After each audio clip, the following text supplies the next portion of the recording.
और उसमें आनंद आया, सो गया। वहां श्वासों से शरीर नहीं है। अब वो सो गया था, चिंत बैठा बैठा देखे, तब परमात्मा ने कहा कि बेटा समर्थ के बिना ये काम नहीं हो सकता, और अब तू बैठ जा आसानी से। अब वहां गए परमात्मा ने, उस सत्य पुरुष ने, कबीर देव ने क्या किया, सरोवर से, उसी जल से, एक सरोवर से जल लिया, अपनी शक्ति से उसको एक अंडा बना दिया, जैसे जादूगर बनाता है। उसको अंडे में एक आत्मा प्रवेश कर दी अपने वचन से।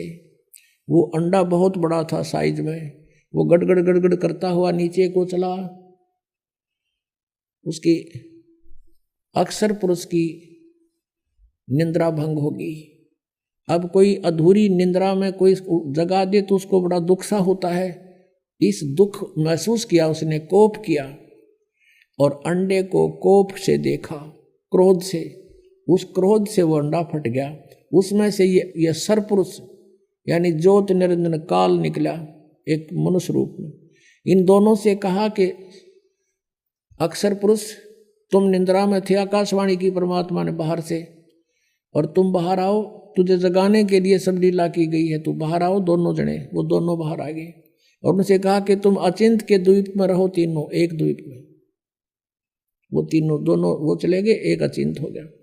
अब कुछ दिनों के बाद ये सरपुरुष, ज्योत निरंजन कहो, सरपुरुष कहो और अक्षर पुरुष कहो, चाहे परब्रह्म कहो, ये दोनों अचिंत के लोक में रहने लगे। कुछ दिनों के बाद ये सरपुरुष यानी ज्योत निरंजन कहो, इसे काल कहो, काल आगे जाके ही बनेगा। तो इस सरपुरुष ने सोचा हम तीन तो एक द्वीप में और अन्य हमारे भाई एक एक द्वीप में। उसके बाद परमात्मा ने क्या किया, हम सबकी उत्पत्ति कर दी। जितने आज हम यहाँ कीड़ी कुंजर हाथी मनुष्य राजा देव देवता जो भी हैं, सभी की उत्पत्ति करके और सतलोक में सबको अलग अलग स्थान द्वीप दे दिए थे कि तुम रहो ठाठ से। तो इसको ये चिंता होगी, दुख हुआ, ईर्षा हुई कि हम तो तीनों एक लोक में, सारे सब अब अपने अलग अलग स्वतंत्र रह रहे हैं। तो इसने तप करना शुरू किया। 70 युग जब तप किया, प्रभु ने पूछा तू क्या चाहता है, परमेश्वर ने पूछा तू क्या चाहता है।